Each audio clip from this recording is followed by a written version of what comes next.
Peter Klein's wardrobe for the standard is provided by Samtani & Son Tailors in Langley. Men's and women's tailoring. Samtani & Son. Fitted for you, fitted right.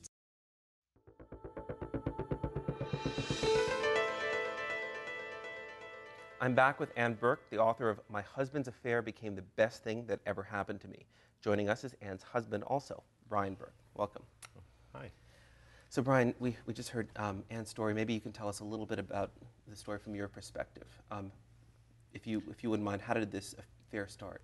Well, it was something I really hadn't thought about, and hadn't really planned. But it kind of just evolved out of a relationship I developed with a person at work, and one thing sort of leads to another. The friendship developed into a, more from an acquaintanceship into a friendship, which became a little bit more emotionally involved. And so it was really more of an emotional affair initially, or emotional relationship. Absolutely. Nothing physical. Nothing. First. Yeah, that's right. It was just the level of connection that we had. Just sort of was something a little more powerful than I actually even imagined. And so one thing led to another, where we developed this close friendship, and then we ended up developing, let's go for lunch. And, so even though it was against what I thought what Anne and I had established in our relationship, I began to justify why it was okay, and, all the little things I was telling myself. So you were rationalizing along the way. Because I had to live with myself. Well, what were the rationalizations? Just little things like, we hadn't done anything that was really wrong. We hadn't touched each other. We hadn't kissed. We hadn't had sex. We didn't, I was, was just a friend, and, there was, we hadn't really done anything that was inappropriate. Mm-hmm. And apart from the fact that I went for lunch and never told Anne about that, mm-hmm. But, there was not, there really didn't seem like any of the signs of what an affair was about, because I, understood that affairs at that point in my life anyway, I thought mostly affairs were about people that had a bad relationship, or they was not getting any sex at home. Or right. That perception is that a man has an affair when something's really bad at home. Sure. I mean, there's a sort of a coldness between the husband and wife. There's no sex. All those things. Yeah. What was it like in your home? I mean, from your perspective, it sounded like the relationship was great. You had no indication. I mean, what about from your perspective? Yeah. Did you consider your relationship with Anne a healthy relationship, despite the fact that you were estranged? Oh, absolutely. I was actually even telling the other person about how good a relationship she could have had.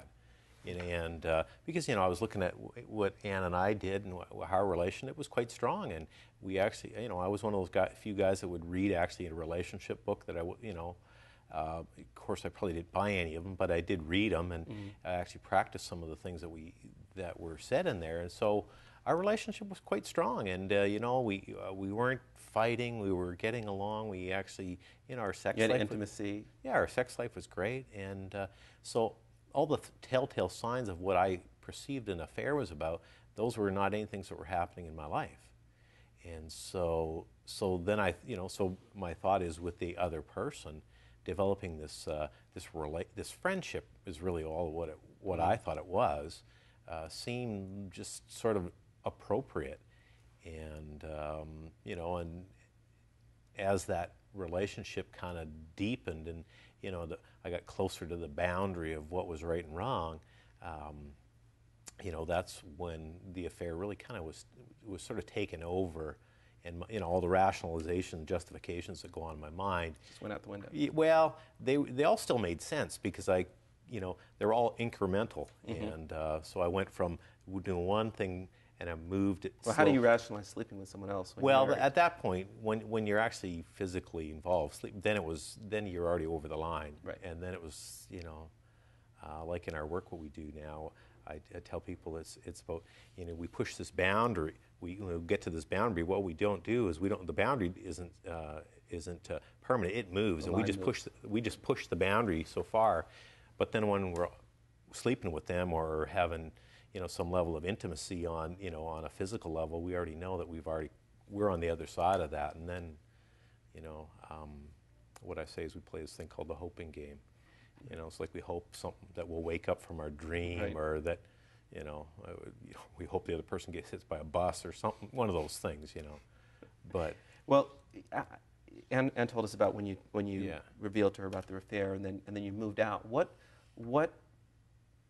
You even at one point sort of blurted out, "Okay, I'll choose her over you." Mm-hmm. What was going through your mind? Did you ever really seriously consider that?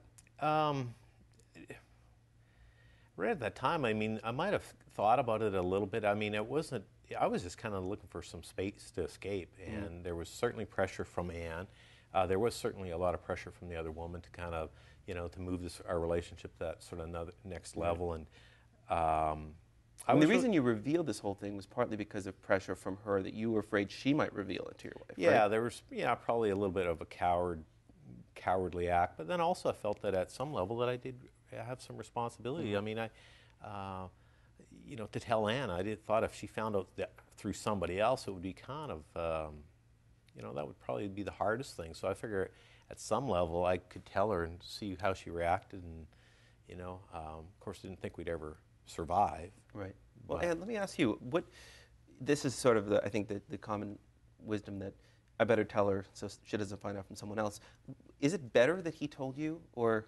Absolutely. It is. Would make it a lot easier for me to heal hearing it from him, as opposed to if you hear it from somebody else. Like, that's just so demoralizing and so degrading, and it's harder to rebuild trust. So, yeah, definitely better to hear it from him. I mean, looking back on this, other than the fact of having an affair, just in terms of how he handled it, would you say that,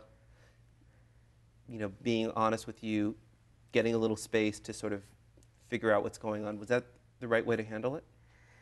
There was some good things in what we did, but there was certainly a lot of wrong things, which is why we do the work that we do, because as we reached out to the professionals for help, we found, some things were helpful, but some things we feel were almost damaging to the relationship. What professionals were telling you? Mm-hmm. Yeah, and not understanding the deep level of trauma that I was really feeling at that point, the fact that I couldn't think straight. So it was good that he told me. Maybe space was good, but the way it was done, yelling her, then the things that were said, there was a lot of chaos that wasn't healthy for sure. Well, I want to talk about the work that you guys are doing, and also about how faith really helped you guys get through this. We have to take a short break, but we'll be back for a few more minutes with Anne and Brian Bercht after this quick break.